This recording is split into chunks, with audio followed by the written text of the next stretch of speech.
तो हमारा चैप्टर चल रहा था बायोटेक्नोलॉजी प्रिंसिपल एंड प्रोसेस, और इसमें हमने अपन आज पढ़ने वाले हैं इस वीडियो में एंडोन्यूक्लियस क्या होता है, एक्सोन्यूक्लियस क्या होता है और पेरेंटोमिक सीक्वेंस क्या होता है, जिसके अंदर एक सीक्वेंस से दूसरे सीक्वेंस दोनों सेम होते हैं, वो होता है पेरेंटोमिक सीक्वेंस। और वेक्टर वेक्टर 3 टाइप्स के हैं, कौन से, एक तो ओरिजिन ऑफ रेप्लिकेशन बोलते हैं, सेलेक्टेबल मार्कर, और क्लोनिंग साइट बोलते हैं। फिर आती है अपने पास transformation with recombinant DNA methods. कौन से मेथड होंगे, जिसके अंदर रिकॉम्बिनेंट डीएनए का मेथड यूज होगा, ठीक है। Isolate DNA as a genetic material, मतलब डीएनए जेनेटिक मटेरियल को आइसोलेट कैसे करेंगे अपन, ठीक है, आज इस वीडियो में पढ़ेंगे। फ्रेंड्स, तो कैसे हो आप सभी, आई होप सभी बच्चे अच्छे होंगे, मस्त होंगे, स्वस्थ होंगे और अपनी एग्जाम की तैयारी बहुत बेहतरीन तरीके से कर रहे होंगे और साथ साथ पढ़ रहे होंगे। तो प्यारे बच्चों, आज हम स्टार्ट करने वाले हैं, ये टॉपिक्स होने वाले हैं। पहला मैं स्टार्ट करूंगा एंडोन्यूक्लियस, फिर कहूंगा एक्सोन्यूक्लियस। और इसकी तो पिछली वीडियो हुई थी जिन बच्चों ने वॉच की, तो उसके अंदर मैं आपको खाली 2 मिनट में आपको रिवाइज कर देता हूँ, जस्ट ए मिनट। इसके अंदर कि अपन ने जेल इलेक्ट्रोफोरेसिस पढ़ा था। जेल इलेक्ट्रोफोरेसिस में अकॉर्डिंग टू द साइज अपन ने इसको ऑब्टेन किया, according to the size obtain करते हैं, और कौन सी जो बाहर से सनलाइट है, बाहर से सनलाइट यूवी रेज डालते हैं उसके ऊपर, तो वो डीएनए का बिखेरता है। और डीएनए कहाँ से कहाँ तक, वो उसमें पॉजिटिव साइड कौन सी होती है, पॉजिटिव साइड होती है बच्चों, कैथोड की बजाय एनोड होती है पॉजिटिव साइड, और नेगेटिव साइड होती है वो होती है कैथोड। और कैथोड जाता है एनोड की तरफ, मूवमेंट होता है इस तरफ, आपने पढ़ा होगा पिछले वीडियो में। तो शुरू करते हैं बिना टाइम वेस्ट किए। तो आज ये करने वाले हैं, फिर इसका जो नेक्स्ट पार्ट होगा उसमें हम चैप्टर को कंप्लीट कर देंगे। ये चैप्टर अपन कंप्लीट कर देंगे इसके नेक्स्ट वीडियो में। तो प्यारे बच्चों, स्टार्ट करते हैं। ये क्या है, अपना पहला टॉपिक है एंडोन्यूक्लियस। इस चैप्टर में एंडोन्यूक्लियस, तो एंडोन्यूक्लियस सर बताओ आप क्या होता है एंडोन्यूक्लियस। तो आपको समझाता हूँ, जैसे ये डस्टरी मान लो आप, ठीक है, ये इसकी स्टार्टिंग पॉइंट है, समझ में आया, स्टार्टिंग पॉइंट, ये एंड पॉइंट हो गया, ठीक है। एंड पॉइंट से क्या होगा बच्चों की, एंडिंग से अपन को एंड करना है, मतलब एंडिंग पॉइंट हो गया, ठीक है। इसमें लिखा हुआ है एंड। कुछ बच्चे सोचेंगे कि सर एंड का मतलब एंड से इसको काटना है, ठीक है। आपको वो समझाया कि रेस्ट्रिक्शन एंडोन्यूक्लियस एंजाइम आपको मैंने क्लियर कर दिया। तो उसमें क्या करती है, वो आर मोलिकुलर से होता है, वो क्या करती है, कटिंग करती है किसको, डीएनए को, कहाँ से, बीच से या फिर एंड से काटती है, वो अलग अलग है। तो इसमें क्या होगा कि एंड, एंड से बच्चे बच्चे सोचेंगे कि इसको क्या है कि एंड से काटना है, कहाँ से काटना है इसको, कटिंग फ्रॉम एंड। कुछ बच्चे ये सोचेंगे कि ये जो पार्ट है एंडिंग पॉइंट है, ये स्टार्टिंग पॉइंट है एंडिंग पॉइंट, इसको एंड से काटेंगे। नहीं बच्चों, ये नहीं होगा, ये आपका रॉन्ग हो जाएगा। एंड से मतलब याद रखना है कि मिड से काटेगा, उल्टा है बच्चों, याद रखना उल्टा। और एक दूसरा टाइप होता है इसका क्या, एक्सोन्यूक्लियस, वो आगे बताऊंगा। पर ये समझो कि एंडो का मतलब होता है कटिंग फ्रॉम मिड, एंड से न काट करके मिड से काटना, इसको आप ऐसे समझो, ठीक है। यहाँ से बोल रहा है कि एंड, कुछ बच्चे करेंगे कि सर मैं बीच से काट दूंगा तो क्या दिक्कत है, कुछ तो सही है बच्चों, आपको कुछ कोई दिक्कत नहीं है उसमें। तो एंड का मतलब आपको ये मानना है कि एंडोन्यूक्लियस से मिड, कटिंग फ्रॉम मिड, ठीक है। तो हम लिखते हैं इसके अंदर क्या,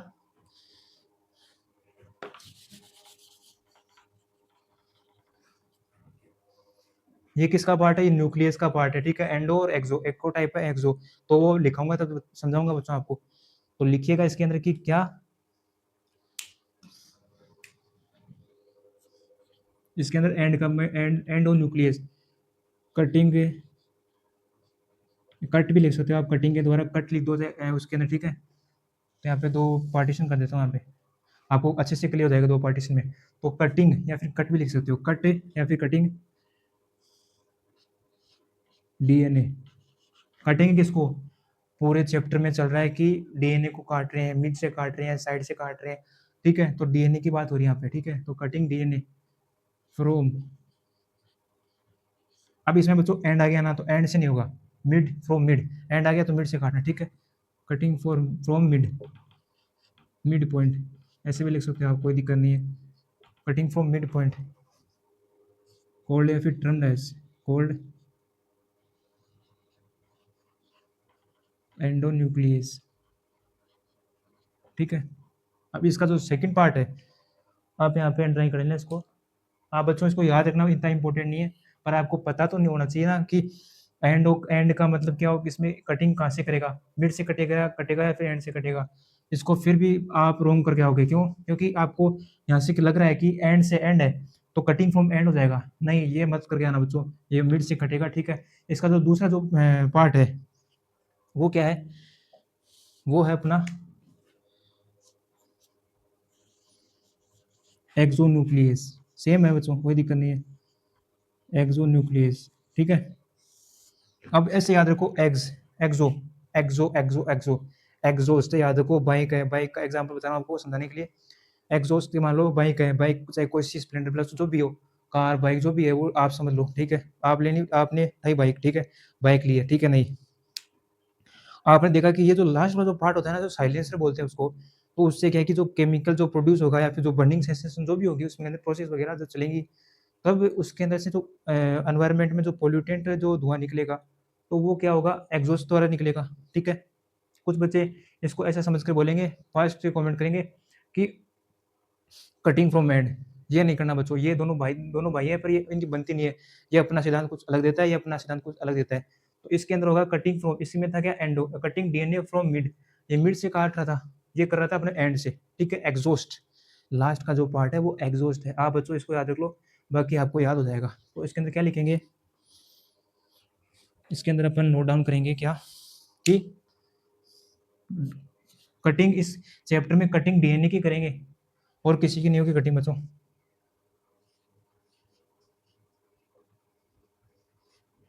कटिंग डीएनए, आप फ्रेगमेंट भी लिख सकते हो, कोई दिक्कत नहीं है बच्चों। Cutting DNA from and exhaust है यार, अगर बाइक है, बाइक का जो साइलेंस है उससे जो धुआं निकल प्रोड्यूस हुआ वो हार्मफुल हुआ एनवायरनमेंट में, ठीक है। तो आप ऐसे याद रख सकते हो, वो लास्ट पॉइंट है, तो वो लास्ट पॉइंट हो गया, तो वो एंड से कटेगा, ठीक है। एग्जॉस्ट यानी एंड से, कटिंग डीएनए फ्रॉम एंड, यहाँ पे आप पॉइंट लिख लेना, ट्रम्ड एज, या हाँ ट्रम्ड एज लिख सकते हो आप, termed as a exonuclease, exonuclease. ये होगा बच्चों, दोनों मैंने आपको क्लियर कर दिया कि आप कंफ्यूज मत होना। इसमें तो endo endo endo endo and का जो पार्ट है, मैंने बताया ना कि starting point, and point, and and and and का मतलब बीच से, mid mid mid, exhaust bike वगैरह, बाइक तो धुआं निकला, धुआं निकला प्रोड्यूस हुआ, बर्निंग सेंसेशन हुई, कहाँ से हुई, लास्ट पॉइंट, एंडिंग पॉइंट, तो cutting DNA from and, and से काटना, ठीक है। आई होप आपको समझ में आया होगा। इसको बोलते हैं क्या, एक्सोन्यूक्लियस, आपको खाली याद रखना पड़ेगा, ठीक है। ये दोनों मैंने आपको क्लियर कर दिए। इसके बाद में बच्चों आप एक नोट बना के लिख लीजिए, ठीक है। नोट क्या, आपको समझा देता हूँ मैं नोट क्या है। एक होता है पैलिंड्रोमिक सीक्वेंस। अब बच्चे बोलेंगे कि सर ये पैलिंड्रोमिक सीक्वेंस होता है क्या है।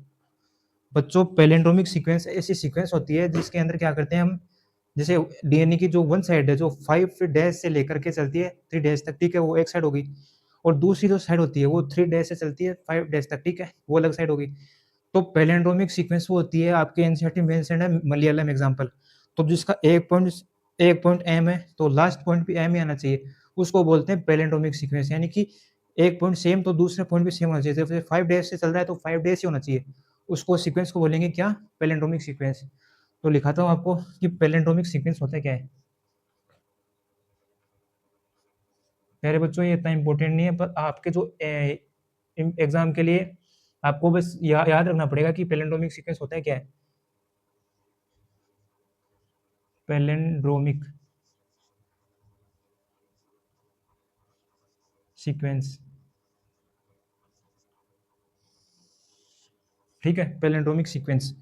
तो जैसे आपको एग्जांपल बताया था मैंने, क्या मैंने डीएनए का स्ट्रैंड ले लिया, ठीक है, ये मेरे पास 5 डेज से लेकर के चल रहा है, ठीक है, कहाँ तक, 3 डेज, ठीक है। ये हो गया, ये नोट मत करना बच्चों, आपको समझाने के लिए लिख रहा हूँ।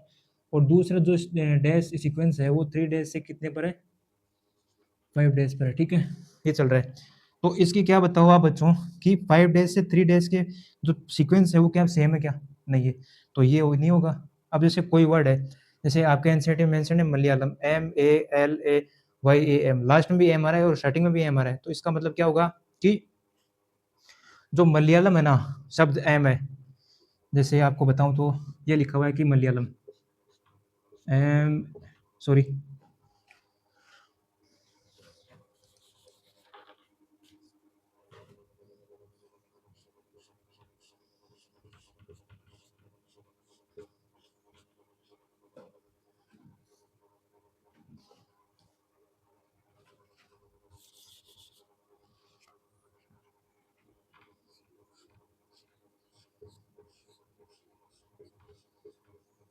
अब ये है बच्चों, क्या है, ये मैंने लिखा, क्या लिखा बच्चों, ये मैंने लिखा मलयालम, ठीक है, ये वर्ड है, ठीक है, कोई सेंटेंस या फिर जो भी है उसमें ये वर्ड ही है, ठीक है, मलयालम सब निकल रहा है। तो आप देखना कि एम, फिर ए, फिर एल, फिर वाई, फिर आ रहा है ए, फिर एल, फिर ए, फिर एम, ठीक है, ठीक है बच्चों, एम ए एल ए, ये अलग है, ठीक है, कोई दिक्कत नहीं, एम। तो आप देखो कि जो पहला जो शब्द है ना, जो लेटर है पहला का, ये क्या सेम है क्या, है ना, ये क्या सेम है क्या, ये दोनों जो वर्ड है ये सेम है या नहीं है, आप बताइए मुझे कि ये वर्ड सेम है या नहीं, नहीं है, क्या लिख रहे हो थम्स, आप बच्चों थम्स अप का साइन दो, जिससे मेरे को पता चले कि आप सही लिख रहे हो, कि एम साइड है और दूसरी साइड ये पैलिंड्रोमिक सीक्वेंस होगा क्या, क्या ये पैलिंड्रोमिक सीक्वेंस होगा क्या, होगा, ठीक है, आपका सही है बच्चों। ये आपके एग्जाम्पल के थ्रू पे लिखा हुआ है कि मलयालम तो शब्द है, ये क्या पैलिंड्रोमिक सीक्वेंस, तो मैं वही बता रहा हूँ कि ये जो है ना 5 डेज से 3 डेज, ये तो डीएनए का स्ट्रेन हो गया, ठीक है, अगर यहाँ पे 3 डेज लिखा हुआ है, 5 डेज से 2 डेज से, तो ये नहीं है, यहाँ से ये चल रहा है 3 डेज और 5 डेज से भी नहीं है, तो होगा क्या, ये भी अगर 5 डेज हो और वो चले 5 डेज तक, तो दोनों साइड जो सेम होगा ना, तो वो होता है पैलिंड्रोमिक सीक्वेंस, कि इसका मतलब दोनों साइड जो होती है ना वो सेम होनी चाहिए, समझे आप, दोनों साइड क्या होती है, सेम होनी चाहिए, तो नोट करते हैं। अगर बच्चों यहाँ पे आपको बताऊं तो देखना आप, कि जैसे मैंने यहाँ पे लिखा 5 डेज टू 5 डेज और 3 डेज टू 3 डेज, 3 डेज, ठीक है, ये है।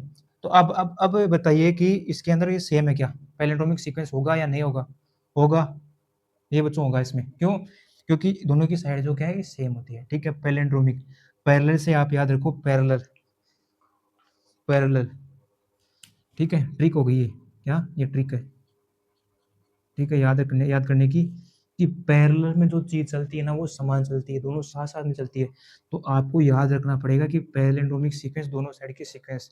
आई होप आपको क्लियर हो गया, तो लिखते हैं इसके बारे में।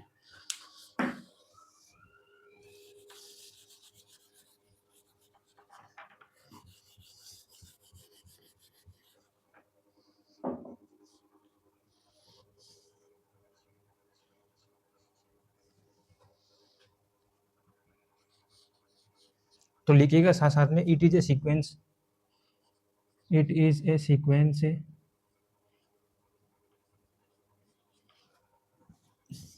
इन which both side, both side यानी दोनों साइड, एक स्ट्रिंग की ये साइड और दूसरे की ये side are same, are same, is called या फिर इज नोन एज, आप टर्म भी लिख सकते हो, कोई बात, कोई दिक्कत नहीं उसमें, is termed as palindromic sequence, palindromic sequence, ये है बच्चों, आपको आई होप क्लियर हो गया होगा, आप इसे नोट कर लीजिए, मैं आगे पढ़ाने वाला हूँ आपको।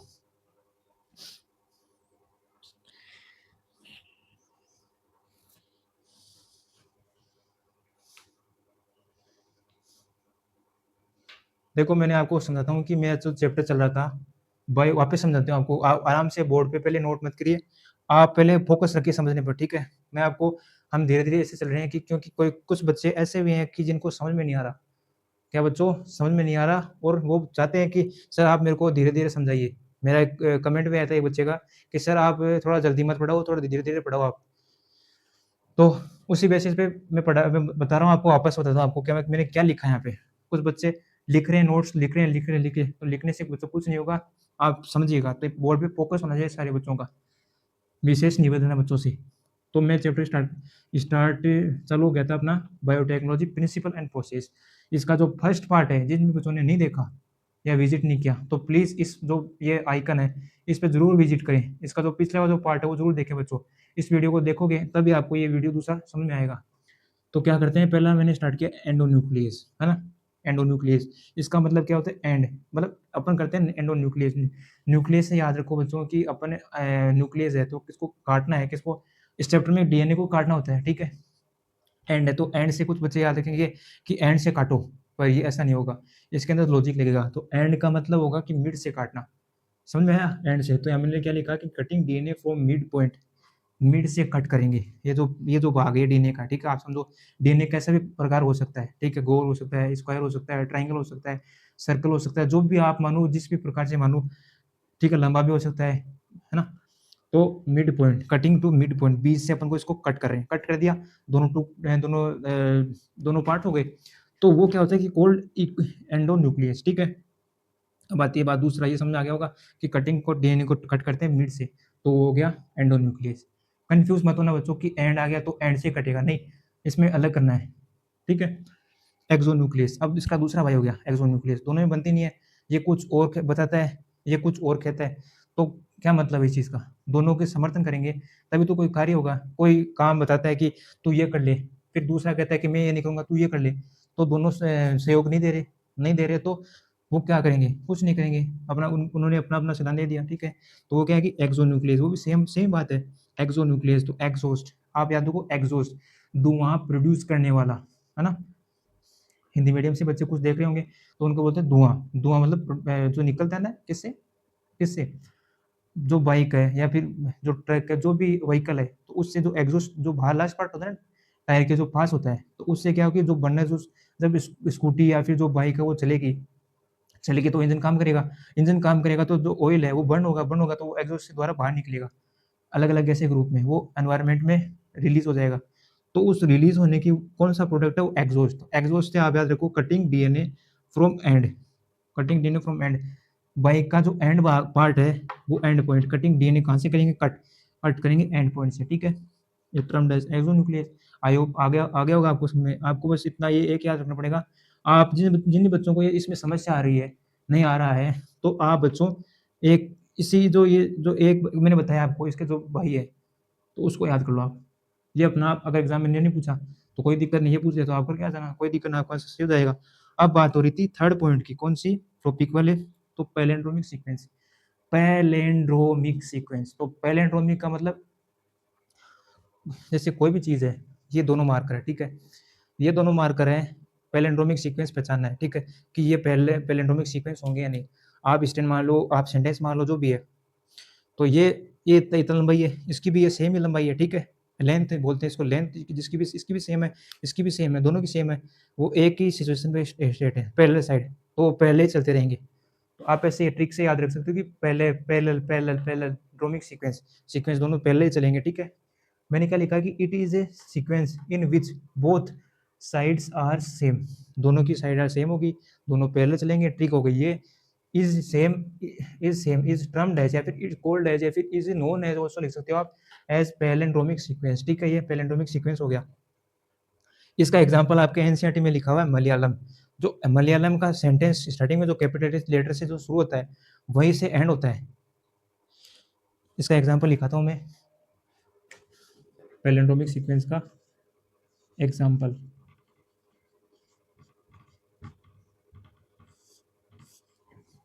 एग्जाम्पल लिखिएगा बच्चों, क्या लिखेंगे इसमें, मलयालम।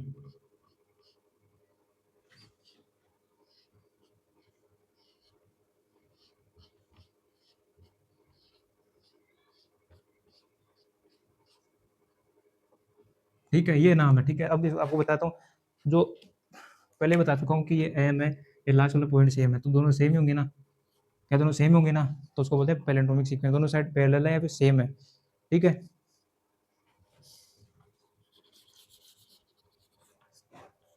ये मैंने आपको क्लियर कर दिया, आपके एग्जाम में आ सकता है कि ये मलयालम जो शब्द है वो पैलेंड्रोमिक सीक्वेंस है या डीएनए का फॉर्मेट है या और कुछ है, ठीक है। आपको मैं एक एग्जाम क्वेश्चन कराता हूँ आपको, और अच्छे से समझ आएगा आपको, ठीक है। क्वेश्चन क्या है बच्चों, लिखिएगा, पहले समझिएगा फिर लिखिएगा। मैं लिखता हूँ कि which of the following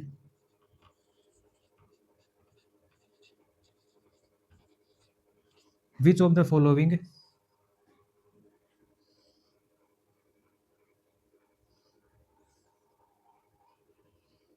sequence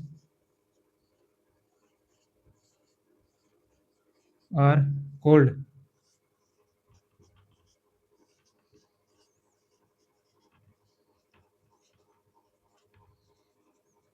palindromic sequence. इसके अंदर अपन लिखेंगे, मैं लिखूंगा ए,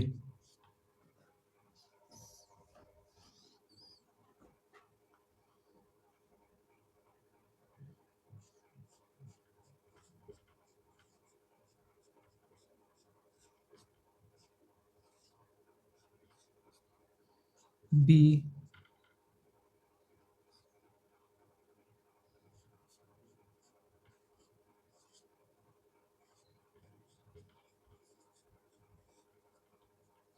सी,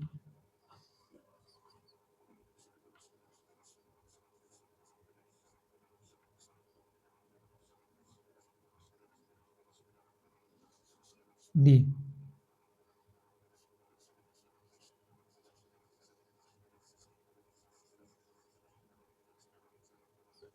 अब बताइए बच्चों आप, मैं यहाँ पे पूछ रहा हूँ कि क्वेश्चन है एक, विच ऑफ द फॉलोइंग, इनमें से बताइए कि sequence are called palindromic sequence. अब इसमें से सीक्वेंस को कौन सा सीक्वेंस है जिसको पैलिंड्रोमिक सीक्वेंस बोलेंगे? तो बताइए बच्चों आप, बताइए बताइए बताइए बताइए। चलो इधर हो जाता हूँ मैं। ये लिखा मैंने, ठीक है। पहला ए पॉइंट है नर्मदा, ठीक है, कोलेरा, ठीक है, फिर है मलयालम, फिर है नन ऑफ दिस। अब आप बताइए, कमेंट बताइए, कमेंट।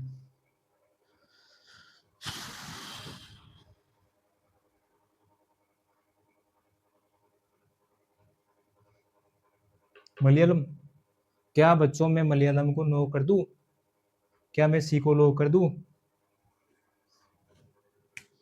क्या सारे बच्चों का आंसर सी है? सही है? ये नो कर दूं बच्चों, सारे बच्चों? क्या ये नो कर दूं? ठीक है प्यारे बच्चों, वेरी गुड। आपने बताया कुछ आपको समझ में आया इस टॉपिक से कि मलयालम होगा, ठीक है, नहीं इसमें मलयालम होगा, क्योंकि इसमें ये जो के वर्ड है, अब ये है, तो ये के वर्ड एलिमिनेशन मेथड का जिस बच्चों को नहीं आ रहा, जिन बच्चों को नहीं आ रहा, अच्छे से समझ में नहीं आ रहा, कोई भी क्वेश्चन हो, ये इस क्वेश्चन की बात नहीं करा मैं, एग्जाम में क्वेश्चन पूछे तो आप कैसे करोगे कि आप पहले समझो इस चीज को कि अपन है ना पहले एलिमिनेशन मेथड का यूज करेंगे। कैसे?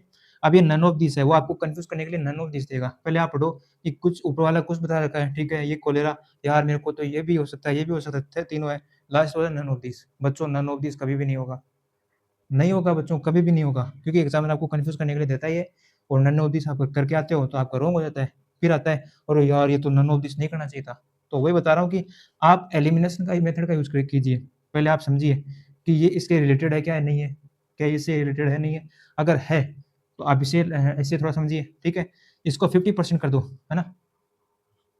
मैं इस क्वेश्चन की बात नहीं कर रहा, मैं इस क्वेश्चन के द्वारा दूसरे क्वेश्चन और बनते हैं, उस एलिमिनेशन मेथड का यूज बता रहा हूँ आपको कि 50% इसको बता दो, ठीक है, और ये हो गया 60%, ठीक है, ठीक है। जैसे आपको आ रहा है कि ये 60% होगा, मेरे को लग रहा है कि 60 सी है, तो बच्चों यही होगा सही, ठीक है, ऐसे करके ना आपको एलिमिनेशन।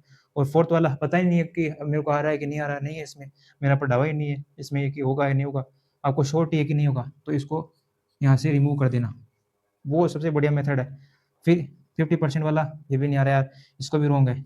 अब जो बचेगा ये भी आप रिमूव कर दिए, आपको क्या बचा, ये कट गया, ये कट गया, ऑटोमेटिक अपने आप ही आंसर आ जाएगा, क्या, ये वाला, ठीक है। आई होप आपको आया होगा समझ में। तो दूसरा क्वेश्चन ले, चलो दूसरा क्वेश्चन करते हैं। इसको मैं मिटा दूं, आपने नोट कर लिया हो तो, इसकी आपको नोट करने की कोई जरूरत नहीं है बच्चों, आपको मैंने समझा दिया कि बस इसमें ऐसा क्वेश्चन नहीं पूछेगा, ऐसा क्वेश्चन नहीं आएगा बच्चों, आपको डिफरेंट पूछ सकता है, पर आपको यूज करना है एलिमिनेशन मेथड का। पहले इसको नोन ऑफ दिस को रोंग करना है कि, और ऊपर से अपन को समझ में आ रहा है कि नहीं आ रहा, ऐसे आप समझना कि ये सही हो सकता है या ये सही हो सकता है। इस पे परसेंटेज लगा दीजिए आप कि ये मेरे को 25% आ रहा है, फिर 50% लगा दीजिए अगले वाले के, फिर जिसमें ज़्यादा आ रहा है, ये मेरे को 75% आ रहा है कि ये इसका सही होगा, तो ये वाला सही होगा, और सभी को रोंग कर दो, आपका ये आंसर सही हो जाएगा। तो मैं इसको मिटा दूं, नेक्स्ट क्वेश्चन कराऊं तो मिटा दूं बच्चों इसको? बताइए, थम्स अप का साइन दीजिए बच्चों, थम्स अप का कमेंट में। चलो बच्चों आगे बढ़ते हैं, अब एक क्वेश्चन और कराता हूँ, फिर आगे बढ़ूंगा टॉपिक में।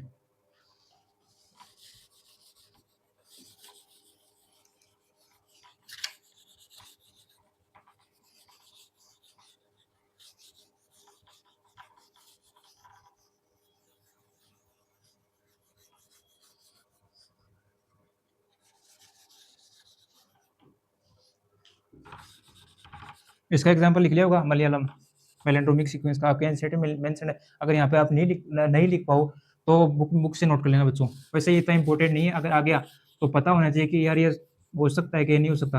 पैलिंड्रोमिक सीक्वेंस किसको कहते हैं, क्या इसका एग्जाम्पल होगा यार, अपने को पता नहीं है क्या होगा।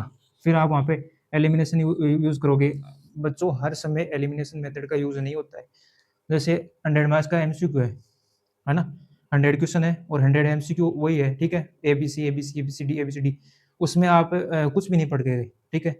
आप वहाँ पे जाके एलिमिनेशन मेथड यूज करोगे ना, तो आपके लगभग 10 से 20 क्वेश्चन सही हो सकते हैं, प्रोबेबिलिटी है एलिमिनेशन मेथड का। और सबसे ज़्यादा 20% तो वो हो गए, और 80% है वो रॉन्ग की संभावना है, तो आपका सिलेक्शन रुक जाएगा। या फिर आपकी जो कॉम्पिटिटिव एग्जाम की तैयारी कर रहे हो, जिसमें ये जो टॉपिक आ रहे हैं, जो चैप्टर आ रहा है, तो उससे रिलेटेड आपको श्योर होना चाहिए कि क्या मेरे को आता है या नहीं आता। अगर पूरा आता है तो आप कर पाओगे। और आप बच्चों, या तो आप जो बाजार से या मार्केट से जो भी मॉड्यूल मिलता है या उसकी जो एमसीक्यू शीट होती है, तो आप उसको प्रैक्टिस कर सकते हो। यहाँ से आपने पढ़ लिया, यहाँ से आपने क्लियर कर लिया, पढ़ लिया, यहाँ पे जो भी मैंने समझाया, सर द्वारा समझाया गया तो समझ चुके, ठीक है। उसके बाद क्या करना है आपको, अगर आपकी कोई कॉम्पिटिटिव एग्जाम की तैयारी कर रहे हो, तो आप, मेरे को क्लियर हो गया, आप उसको नोट्स को पढ़ो। आपने जो मैंने लिखा है यहाँ पे उसको लिख लिया। उसके बाद क्या किया, समझ में आ गया, नोट्स लिख लिया, उसको वापस पढ़ो। कम से कम 1 घंटे का समय इसको निकाल के दो, ठीक है। अगर आपके ये वीक है तो 2 घंटे दो एक ही टॉपिक में, ठीक है। तो समझ लिया, पढ़ लिया, नोट्स भी लिख लिए और याद याद कर लिया, ठीक है। अब क्या करना है कि आपके पास एमसीक्यू तो प्रैक्टिस वो नहीं है, तो आप मार्केट जा सकते हो और मार्केट से आप ला सकते हो, ठीक है। लाने के बाद क्या होगा कि उसको निकालो कि यार इसमें ये हो सकता है, कि इसमें ये हो सकता है, इस चैप्टर में मैं चैप्टर करा चुका हूँ, ठीक है, करा दूंगा मैं पूरा चैप्टर। उसके बाद आप क्या करना कि उसको पूरा को सर ने बताया, नहीं बताया तो कौन सा नहीं बताया यार, किसमें क्या होगा, ठीक है। और बच्चों, जो आपको नहीं आ रहा ना, आप सर्कल कर लो उस चीज़ को। करने के बाद क्या होगा कि आप है ना उसको कमेंट सेक्शन में ना उस क्वेश्चन को लिख के मेरे पास भेजो। आप मेरे पास भेजोगे तो मैं आपको रिप्लाई करूँगा, और नेक्स्ट वीडियो में जो आप जब रिप्लाई करोगे उसके नेक्स्ट वीडियो में जब अपलोड होगी, तो आपका पहला जो है डाउट सेक्शन, उसमें बताऊँगा कि आपको ये जो आपने क्वेश्चन भेजे हैं उसको मैं पहले क्लियर करूँगा। 10 मिनट लगे, 20 मिनट लगे, जो भी है। फिर आपकी जो नेक्स्ट वीडियो है वो स्टार्ट करूँगा। इससे क्या क्या बेनिफिट है? तो कुछ बच्चे बोलेंगे सर इससे माता-पिता का काम है सर, वो मारवाड़ी में बोलते हैं कि सर ये कोई मतलब नहीं है इस चीज़ का। हाँ सर आप फालतू बता रहे हो, हम तो थोड़ी पढ़ लेंगे, हो जाएगा सिलेक्शन हमारा, तो हम तो ऐसे कर लेंगे कॉम्पिटिटिव एग्ज़ाम की तैयारी। नहीं बच्चों, नहीं होगा। जितने ज़्यादा एमसीक्यू प्रैक्टिस करोगे, उतना ज़्यादा आपको फ़ायदा रहेगा। ये मैं इस वीडियो में बता रहा हूँ पहले ही। बाद में बताने का कोई मतलब नहीं है। अब लगभग आपके 12th के एग्ज़ाम के लिए आपके पास साढ़े 4 या फिर 5 महीने पूरे हैं। तैयारी अगर आपको करनी है, तो अच्छे से कीजिए, एमसीक्यू प्रैक्टिस भी कीजिए और लॉन्ग थ्योरी समझिए बच्चों, पूरा फ़ोकस इस पे रखिए। जो आप पहले जो मोबाइल यूज़ करते हो, आप अगर मोबाइल से इसमें, ठीक है, मोबाइल समझ रहे हो, नोटिफ़िकेशन आया तो उसको टैब मत करना बच्चों। टैब करोगे तो कोई मतलब नहीं उस चीज़ का। नोटिफ़िकेशन को ऑफ करके रखो, फिर इस क्लास को वॉच करो। नहीं नहीं तो फ़ोन आए, नहीं कोई हो रहा है, और अगर इमरजेंसी फ़ोन आए तो उसको अटेंड कर सकते हो, कोई दिक्कत नहीं है।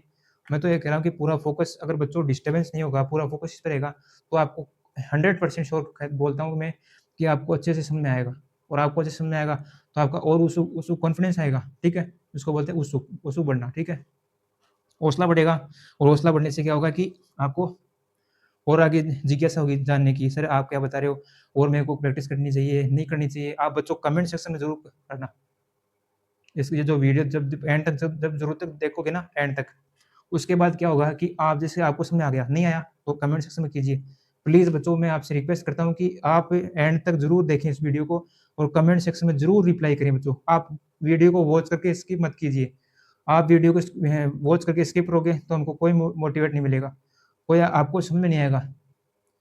आप पूरा समझिए, उसको नोट्स बनाइए अच्छे-अच्छे, ये मतलब नहीं कि एक नोटबुक ले ली, उसका जो मैंने थोड़ा पढ़ाया, उसका पूरा पेज काम में ले लिया, दूसरा भी काम में कर रहे हैं, फिर थर्ड भी पूरा यूज़ कर रहे हैं उसको, फोर्थ भी पूरा यूज़ करें, ऐसा नहीं बच्चों। शॉर्ट्स बनाइए, शॉर्ट नोट बनाइए कि जिसमें के अंदर यार ये सर बता रहे इम्पोर्टेंट है नहीं है, यार ये इम्पोर्टेंट है या नहीं है, ऐसे बनाइए बच्चों। ऐसा नहीं कि जैसे मैं लिख रहा हूँ पूरा का पूरा ही लिखे, डायग्राम भी बता रहा हूँ समझाने के लिए डायग्राम भी लिख रहे हैं, ये नहीं होता नोट्स। नोट्स का मतलब होता है शॉर्ट नोट, ठीक है? शॉर्ट नोट में रिवाइज़ करना, जब एग्ज़ाम आएगी तब आपको समझ आएगा कि हाँ यार सर ने ये लिखवाया था, ये इम्पोर्टेंट था, ऐसा था, ठीक है? इतना आगे बढ़ता हूँ बच्चों मैं। अब क्वेश्चन लेता हूँ मैं क्या, एक क्वेश्चन करता हूँ, ठीक है? आप बच्चों कमेंट सेक्शन में बताना। क्वेश्चन मेरा ये है कि विच ऑफ द फॉलोइंग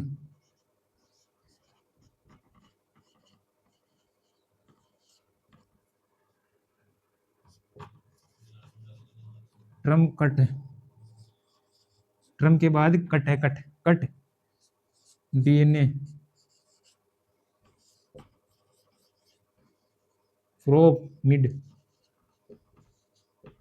ठीक है, ये जो मैंने पढ़ाया तो उसमें से आपको कुछ पुटअप किया है मैंने, तो आप बच्चों इसका आंसर देना जरूर बच्चों। अगर आपका ये क्वेश्चन सही होता है या फिर जो मैं करा रहा हूँ क्वेश्चन, है ना, तो वो अगर आपको सही होता है तो ऐसा मानना है कि आपका जो टॉपिक है मैंने पढ़ा रहा हूँ वो आपको क्लियर हो रहा है। क्या लिखा मैंने, विच of the following term DNA cut from mid, cutting DNA from mid, cutting भी लिख सकते हो, कटिंग डीएनए फ्रॉम मिड, तो लिखना एंडोन्यूक्लियस पहला, B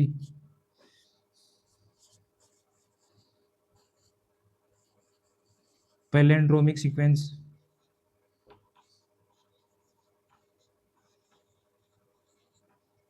C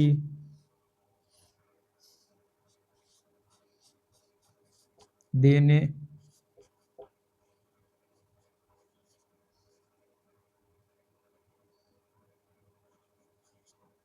fingerprinting method,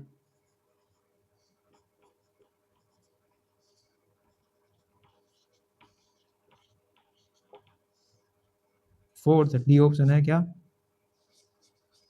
exonuclease, है ना।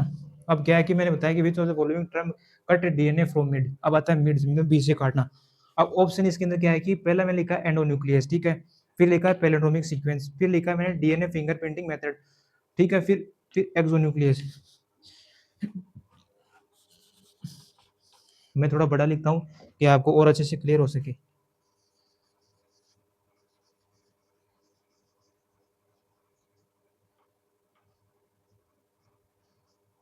एक्सोन्यूक्लियस। अब बताइए आप एलिमेंट का यूज कीजिए, जिन बच्चों को नहीं आ रहा वो मेरे को कमेंट सेक्शन में जरूर करना इस वीडियो को वॉच करने के बाद।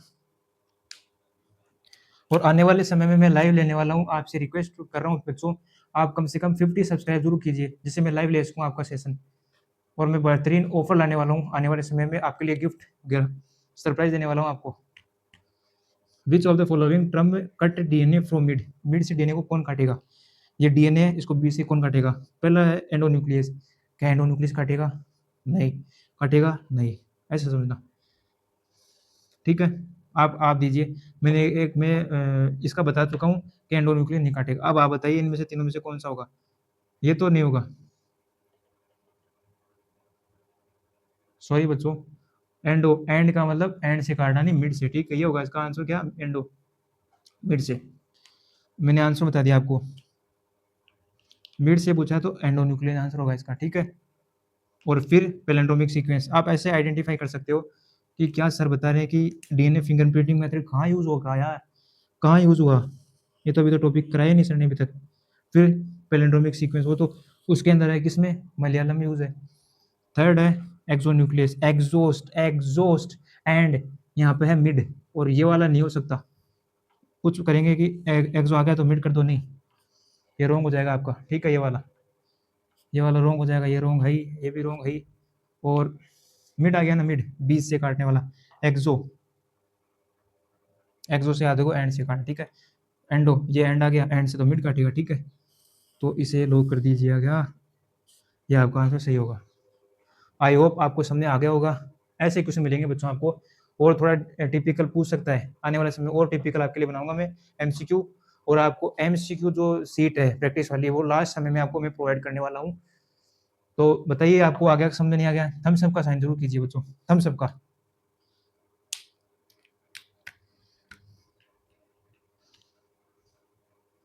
बच्चों इस क्वेश्चन को नोट करने की कोई आवश्यकता नहीं है, क्योंकि इसमें मैंने आपको समझा दिया, मेरे अकॉर्डिंग मैंने क्वेश्चन बनाया कि कट डीएनए फ्रॉम मिड, आप यहाँ पे एंड भी लिख सकते हो, एंड से कटेगा, एंड से कटेगा कौन सा, एंडोन्यूक्लियस तो नहीं होगा, तो उसका हो जाएगा एक्सोन्यूक्लियस, ठीक है। जो एग्जॉस्ट है तो एग्जॉस्ट से आगे एंड पॉइंट, एग्जॉस्ट वाला साइलेंस जिसको बोलते हैं, ठीक है। मैं आगे बढ़ता हूँ, इसको रब करता हूँ और आगे बढ़ता हूँ, नए टॉपिक से स्टार्ट करेंगे।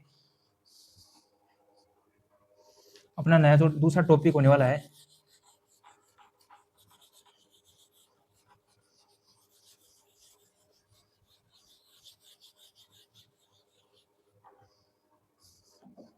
वो आता है अपना क्या, अब सर ये इसकी कोलाई क्या होता है, इकोलाई, ठीक है। कुछ है उसके अंदर एंडोन्यूक्लियस के बाद में जो है मैं आपको अच्छे से क्लियर कर दूंगा। एक आप नोट बना के जरूर लिखे, क्या नोट बना के क्या लिखेंगे, नोट बनाकर ये लिखना कि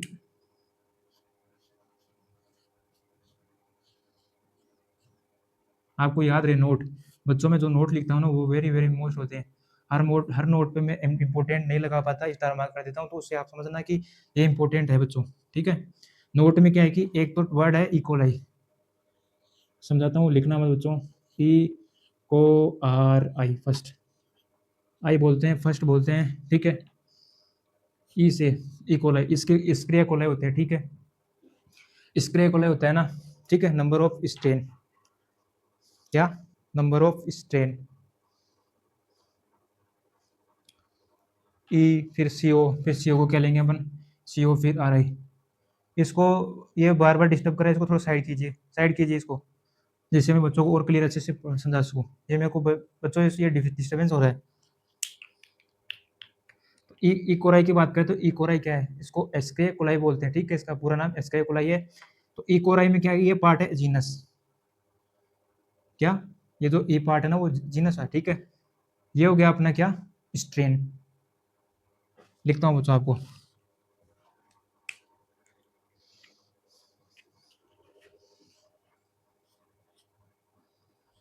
आप ऐसे भी लिख सकते हो, नंबर ऑफ जीनस भी लिख सकते हो।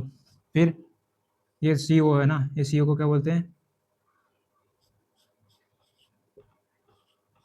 Number of, just a minute,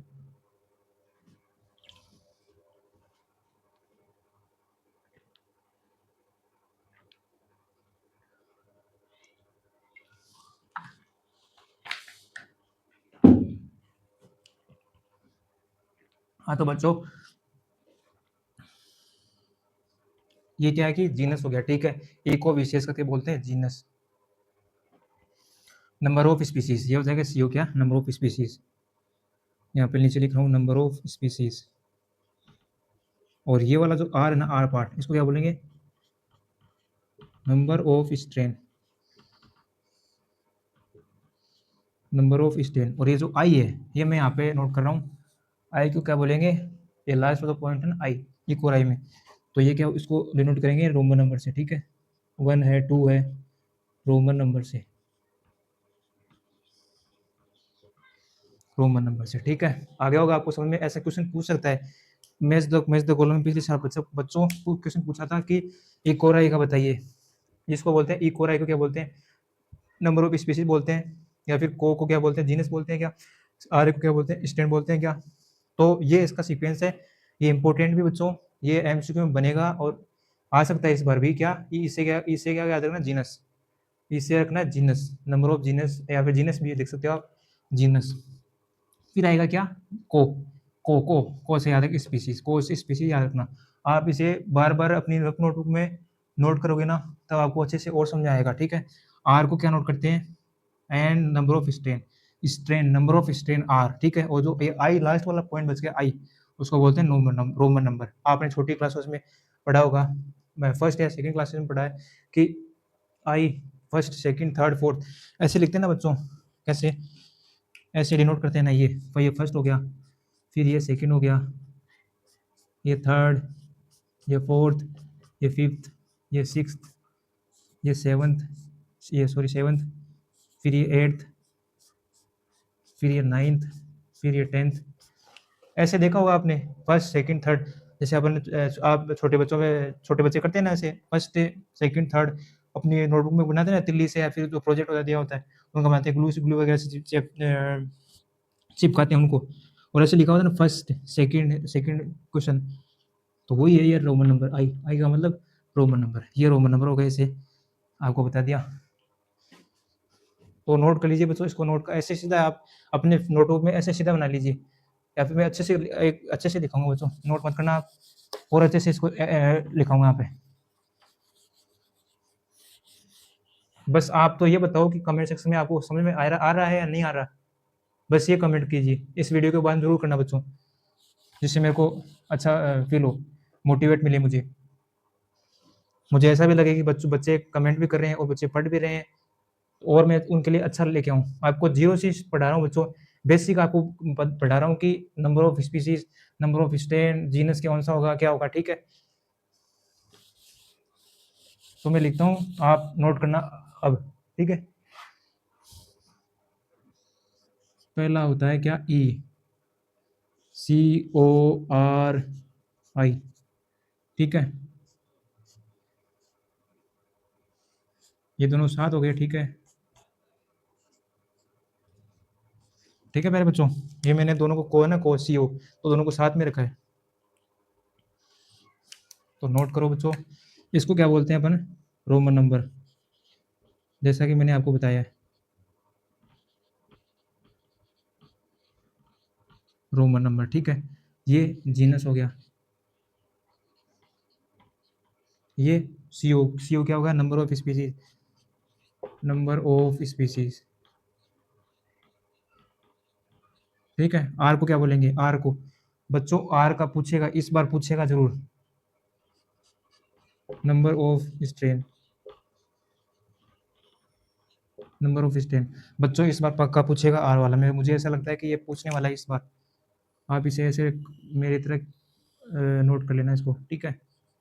ये आर इस बार पूछेगा 2027 में, पूछ सकता है ये, क्योंकि प्रोबेबिलिटी पिछले साल ये पूरा पूछा था, पर इस बार मेरे को लग रहा है कि number of student, her examiner या फिर जो भी कॉम्पिटेटिव एग्जाम हो रहे हैं उसमें आर जो है नंबर ऑफ स्टूडेंट पूछ रहा है, नीट में हो चाहे उसमें RUHS में हो चाहे अलग अलग हो, ठीक है।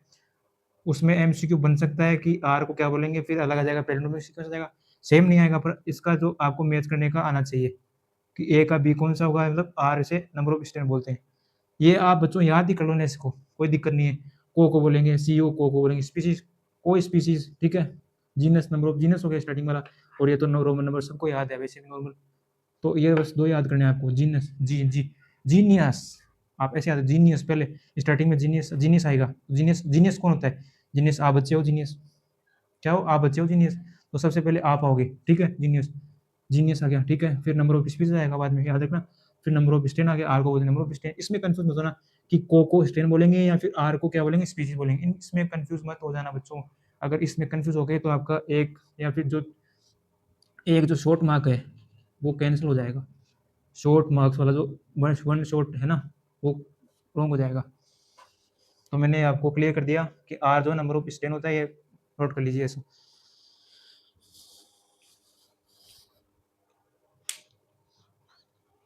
और एक पॉइंट और लगाइए नोट का, नोट का क्या, नोट में लिखिएगा कि, ठीक है, नोट में क्या है कि जो स्टैंड होते हैं ना, कौन से आपके एनसीईआरटी में मेंशन है, स्टैंड कौन से होते हैं, 5 डैश से चलते हैं कहाँ तक, 3 डैश तक। कौन से, जैसे GAATTC, ठीक है। फिर इसका उल्टा कौन सा, ये थर्ड वाला इधर आ जाएगा और 5 वाला इधर आ जाएगा, 5 डैश स्टैंड, स्टैंड, ठीक है। क्या हो जाएगा, CTTAG, CTTAG, और वो 5 डेज वाला इस तरफ आ जाएगा। आपको एग्जाम में पूछ सकता है कि ये आप बताओ कि 3 डेज से 5 डेज सेशन कौन सा हो सकता है। इसका मैं क्वेश्चन यहाँ पे कराऊंगा, अभी रुको बच्चों। ये आपको समझ आ गया कि 5 डेज से GATT से लिखते हैं, 5 डेज से 3 डेज, और 3 डेज वाला 5 डेज से 3 डेज में उल्टा लिखते हैं, GAATTC।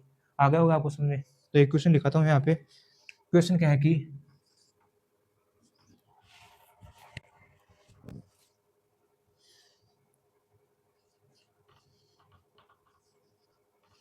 which one of these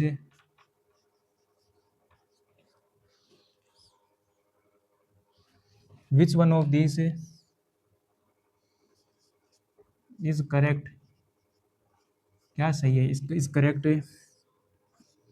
for 3 dash to 5 dash strand. ये बच्चों लॉन्ग वीडियो होने वाली है, इसके अंदर आपको बेसिक से मैं क्लियर कर रहा हूँ, जिसके अंदर क्वेश्चन भी है। और जिन बच्चों ने जो विजिट कर रहे हैं, अगर जो बच्चे इंटरेस्टेड है, इस वीडियो को देख रहे हैं, अच्छे से समझ में आ रहा है, तो कमेंट सेक्शन में जरूर करें मैसेज बच्चों। आप वीडियो जरूर देखते हो, एंड तक नहीं देखते हो आप, ये मैंने आपको ऑब्जर्व किया है इसमें। आप वीडियो देखते हो, पूरा नहीं देखते हो, ठीक है। आप पूरा इसे देख के आपको पूरा समझ में आएगा। ये चैप्टर बहुत हार्ड नहीं है बच्चों, ये बहुत ईजी है आपके लिए, बहुत सिंपल वे किया है इसके लिए, ठीक है। इसको तो क्वेश्चन क्या है, which one of this is correct, which one of this is correct for 3 to 5 strand में, ठीक है। पहले फर्स्ट में लिखता हूँ GAATTC, बी पॉइंट है, CTTAGC थर्ड पॉइंट है, TTACGAD पॉइंट है, CTTTAAG।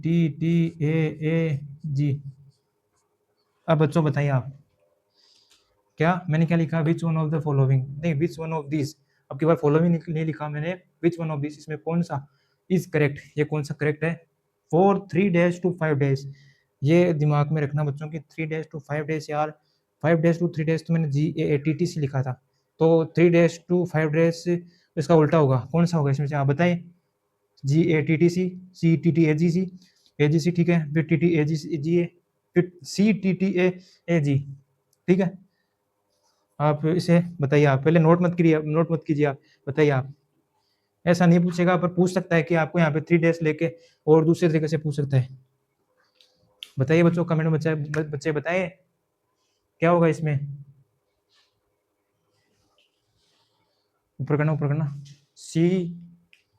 CAAC, मोस्ट बच्चे दे रहे हैं कि ए दे रहे हैं। अरे बच्चों, आपने जो ए दे रहे हो है ना, आप ए पे राइट कर रहे, नो कर रहे हो, तो नो मत कीजिए, क्यों, क्योंकि यहाँ पे इसको भी तो समझिए कि मैंने क्या लिखा है, यहाँ पे 5 है क्या, यहाँ पे 3 है क्या, नहीं है, तो इसका ये होगा कि ये इसको समझिए। कुछ बच्चे इसको समझ ही नहीं पा रहे हैं, कुछ बच्चे ये भी कर रहे हैं। अरे बच्चों, आप ये मत कीजिए कि GATTC होगा तो लास्ट का जो सी है वो पहले आ गया, आप ऐसे ऐसे मिलान कीजिए ना, ऐसे। आपके लिए मैं बैठा हूँ बच्चों बताने के लिए, तो आप ऐसे समझिए कि जो ये तो आपको पता है, ठीक है। ये 5 से ये क्या है, 5 to 3 तक है, ठीक है, ठीक है। ये तो आपको क्लियर हो चुका है, इसकी कोई बात नहीं है, ये पूछा ही नहीं गया इसमें क्वेश्चन में, ठीक है।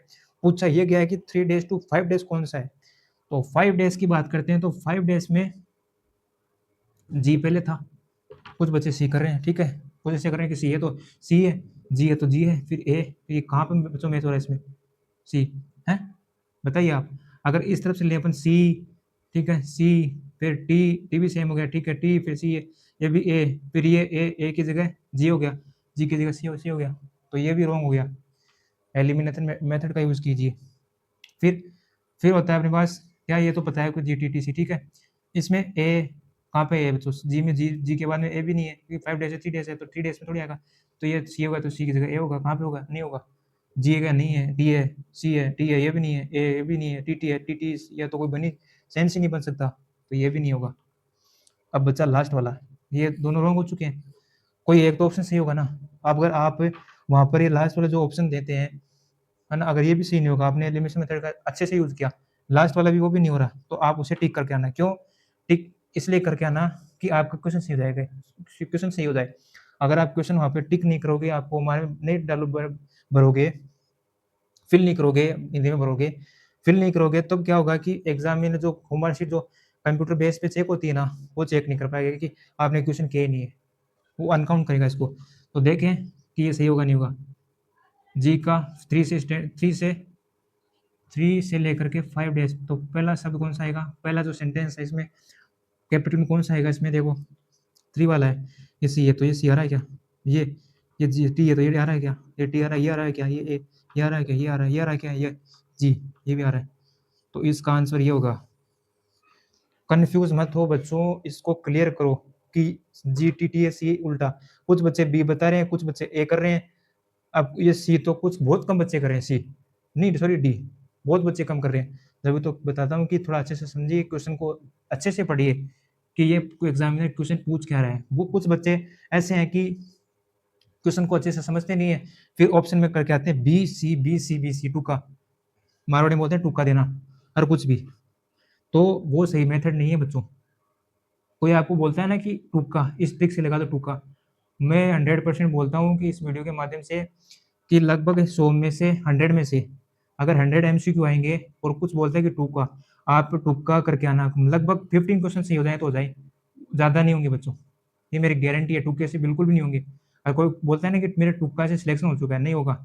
जिसने अच्छे से क्वेश्चन को समझा, टाइम का मैनेज किया और अच्छे से जो करके आया है, उसका ही सिलेक्शन हुआ है बच्चों, और उसी का ही जो क्वेश्चन सही हुआ है।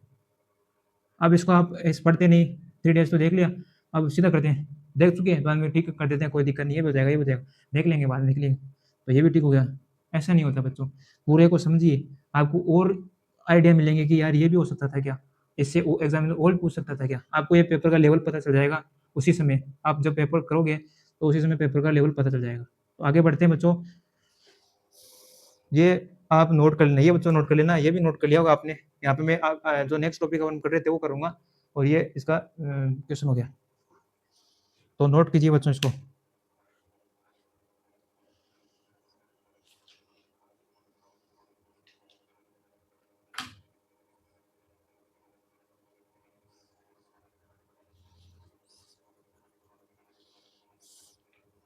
अब मैं आगे बढ़ता हूँ, इधर वाला हो गया होगा, थम्स अप का लाइक, थम्स अप का साइन दीजिए बच्चों। हो गया, कर दूं आगे, रफ रफ कर दूं, क्या मैं इसको रफ कर दूं? ठीक है, रफ करता हूँ। अब जैसा कि मैंने स्टार्टिंग में बताया कि आपको इसमें कौन सा टॉपिक होने वाला है, वेक्टर।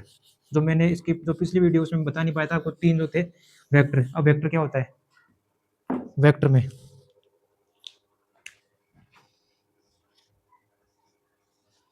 वेक्टर बच्चों human and health and disease में भी आएगा, क्योंकि वेक्टर को बोलते हैं आवाज, इसका अलग अलग अलग अलग नेम है इसका, ठीक है। वेक्टर, वेक्टर वेक्टर क्या करता है कि जिसमें इसके अंदर अलग अलग टाइप्स हैं, कौन कौन से, फर्स्ट है ORI, ठीक है। सेकंड है अपना selectable marker, selectable marker, origin of replication, selectable marker. फिर थर्ड है क्लोनिंग साइट।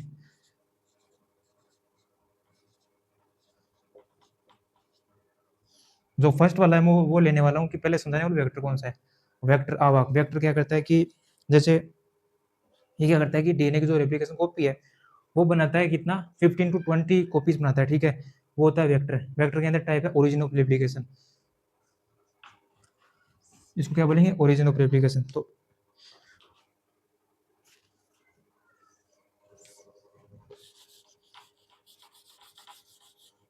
बच्चों के कुछ सर्वर इशू हो रहा है क्या, क्या बच्चों सर्वर इशू है? Hello hello hello, voice clear है मेरी? हेलो हेलो, क्लियर हो गई होगी बच्चों, सर्वर इशू होगा शायद, कोई ना, क्लियर हो गया होगा। तो अपन बात करते हैं ओरिजिन, ये कि इसको क्या बोलते हैं, सॉरी नीचे, इसका काम क्या होता है, इसका काम ये होता है कि ये कंट्रोल करता है कॉपी को, इट कंट्रोल द कॉपी, ठीक है। कॉपी है ना, कंट्रोल करता है, लिंक डीएनए को कंट्रोल करता है, ठीक है। तो लिखते हैं इसके अंदर ऑल्सो कॉल्ड, इसको क्या बोलते हैं,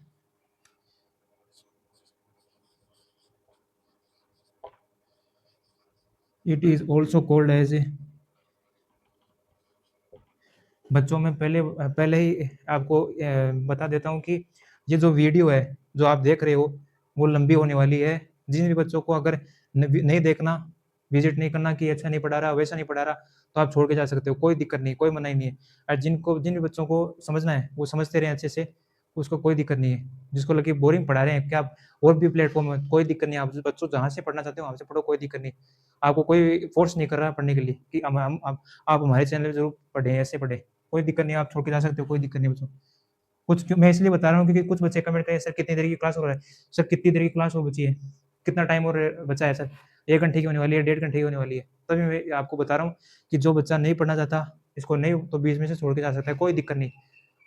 तो अपन कर रहे थे origin of replication, it is also called, इसको बोलते हैं क्या बोलते हैं, ओरिजिन ऑफ रेप्लिकेशन, मतलब रेप्लिकेट करना किसको, रेप्लिकेट किसको करता है, रेप्लिकेट मतलब जो जीन है जो डीएनए उसको रेप्लिकेट मतलब बार बार, जैसे कोई एक चीज़ है, मैं इसके अंदर समझाता हूँ आपको, जैसे एक इंक है, ठीक है, मैं इसको ओपन किया, खोल दिया इसको, ठीक है, उसके अंदर मैं डाल रहा हूँ, कल भी डालूंगा इसके अंदर, पहले से है भर गई, और डालूंगा और डालूंगा और डालूंगा, बार बार बार बार, वो हो गया ओरिजिन ऑफ रेप्लिकेशन, मतलब बार बार रिपीटेशन रिपीटेशन, वही काम बार बार बार बार, हर एक घंटे से, हर एक महीने से, जो भी है। तो ये हो गया अपना ओरिजिन ऑफ रेप्लिकेशन, ठीक है। चलो मैं यहाँ पे नीचे लिख लेता हूँ, आप बच्चों को समझ में नहीं आएगा सर ने क्या लिखा, ठीक है। बच्चों बोलने में और लिखने में बहुत फर्क होता है इसमें, कि बोलने में तो फटाफट बोलते हैं, और लिखने वाला जो टाइप काम है तो वो धीरे लिखना होता है, ठीक है। Origin of replication, origin of replication, replicate करना, ठीक है। ओरिजिन ऑफ रेप्लिकेशन का क्या काम है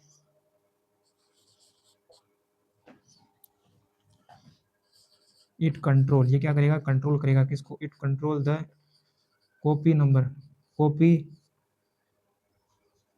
नंबर लिंक्ड, क्या करना, लिंक किया हुआ, जैसे आधार कार्ड लिंक होता है नंबरों से, वैसे लिंक टू डीएनए, ठीक है। इट कंट्रोल, ये क्या करता है, क्या करता है, कंट्रोल करता है, क्या करता है ये, control the copy number linked to DNA as a genetic material, DNA क्या होता है, जेनेटिक मटेरियल। तो इसके खाली दो ही पॉइंट है बच्चों, आप इसे नोट कीजिए, मैं आगे कराता हूँ इसको, ठीक है। दूसरा जो पॉइंट है वो क्या होने वाला है अपने पास, ओरिजिन ऑफ रेप्लिकेशन,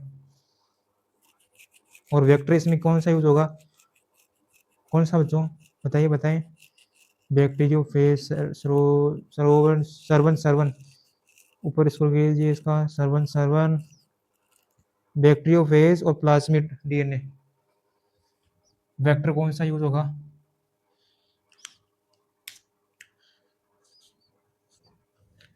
वेक्टर अवाक, ये बच्चों है वेक्टर इसके अंदर, ठीक है। तो वेक्टर होगा कौन सा, बैक्टीरियोफेज,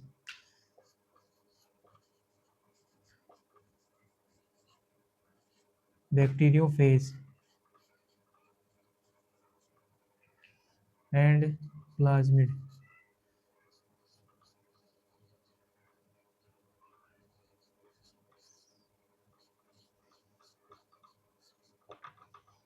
प्लाज्मिड ऑफ डीएनए, ठीक है। इसे इम्पोर्टेंट बना के कर लीजिएगा बच्चों की, इम्पोर्टेंट है कि कौन सा वेक्टर यूज होगा, bacteriophage and plasmid of DNA, DNA के अंदर, ठीक है। अब मैं आगे बढ़ूँ, उधर वाला बच्चों ने नोट कर लिया क्या, नोट कर लिया क्या, क्या नोट कर लिया, आगे बढ़ूँ, थम्स अप का साइन दीजिए बच्चों, सब नोट इसमें कमेंट में सेक्शन में दीजिए। अब आती है एम्पिसिलिन कौन सा होता है, सॉरी एम्पिसिलिन ही, सॉरी बात करते हैं अपन सिलेक्टेबल मार्कर की, किसकी, सिलेक्टेबल मार्कर।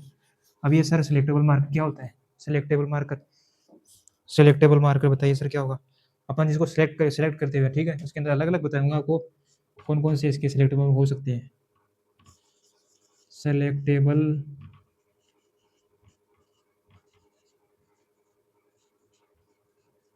मार्कर। इसमें अपन क्या करेंगे, इसके जो एक जो अलग अलग है वो आपको लिखाने वालों की, पहला है अपने पास कौन सा, आप भी साथ साथ लिख लीजिएगा, एम्पिसिलिन, एम्पिसिलिन,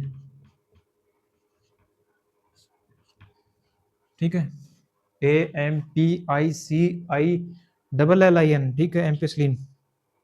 फिर आती है कौन सी, टेट्रासाइक्लिन, टेट्रासाइक्लिन, थर्ड कौन सा हो गया, एम्पिसिलिन हो चुका है, टेट्रासाइक्लिन हो चुका है,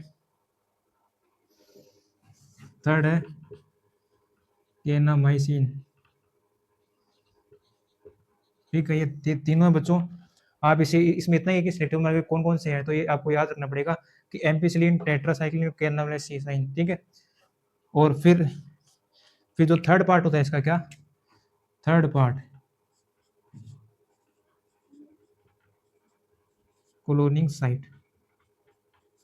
फिर वी आर 322 के अंदर अपन पढ़ेंगे कि कौन कौन सी क्लोनिंग होती है साइट है ना, वो गोल चक्कर है उसके अंदर कौन सा अलग अलग है। तो क्लोनिंग साइट मतलब कौन सी कॉपी बनाता है, क्लोन बनाता है। आपने देखा होगा फोन के अंदर क्लोन होता है ना, क्लोन, क्लोन की मतलब कॉपी, तो वो होती है क्लोनिंग साइट। इसके अंदर क्लोनिंग साइट कौन कौन सी होगी, बताइए बच्चों। क्लोनिंग साइट क्या, क्लोनिंग साइट एक होता है बच्चों एम्पिसिलिन, आपको क्लियर कर देता हूँ कि आपको आवाज आ रही होगी। एक होता है एम्पिसिलिन, दूसरा होता है टेट्रासाइक्लिन, ठीक है, एम्पिसिलिन जीन, फिर दूसरा टेट्रासिन जीन, ठीक है। तो क्या होता है,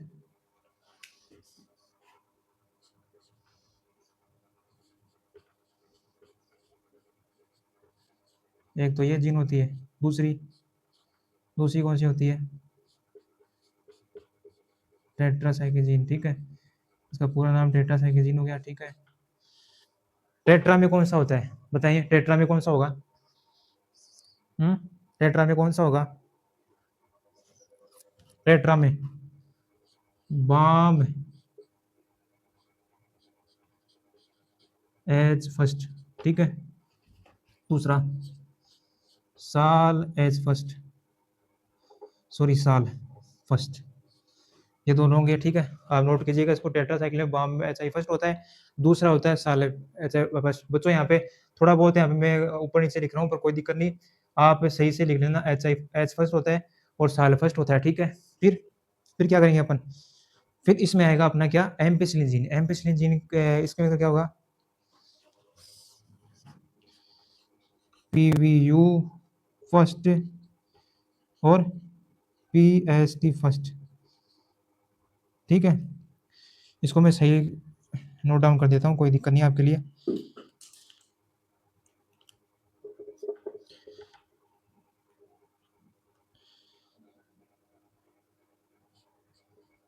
बाम एच फर्स्ट और साल एच फर्स्ट, ठीक है बच्चों, ये इंपॉर्टेंट भी है, क्या है, इंपॉर्टेंट है,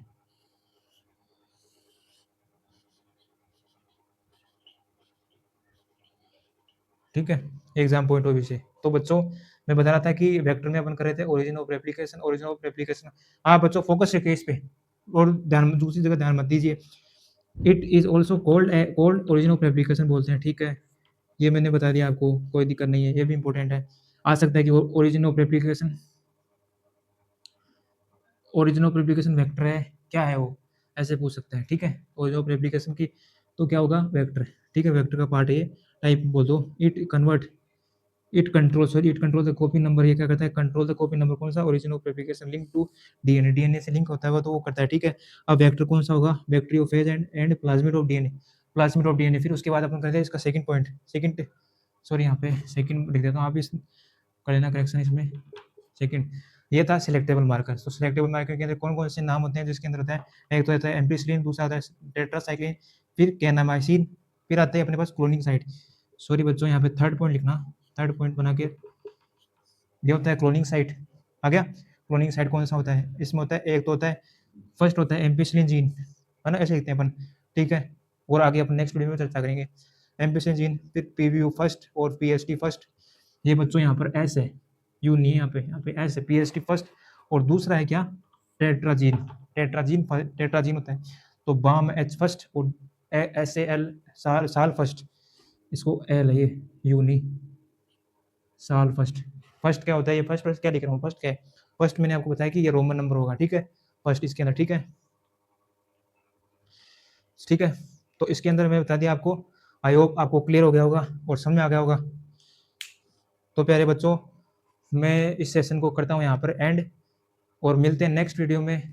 तब तक के लिए जय हिंद, जय भारत। प्यारे बच्चों, मैं आपको बता देता हूँ कि आप प्लीज़ इसको पढ़ते रहें, इसको नोट में लिखिए और फिर इसको समझिए। और आप, मैंने जैसे आपको बताया कि आप मार्केट से एक PYQ की बुक ले आए, या फिर ओमआर शीट की जो फोटोकॉपी है वो लेके आए, उसके द्वारा आपको यहाँ पे थोड़ी क्लियर हो रही है। इसके अलावा आप साथ साथ में उसको प्रैक्टिस कीजिए। आप जितना ज़्यादा अब से स्टार्ट कर लोगे प्रैक्टिस करने के लिए, तो आपको बेटर मिलेगा रिजल्ट आने वाले समय में। प्लीज़ बच्चों आप उसको जरूर कीजिए। थैंक यू सो मच बच्चों।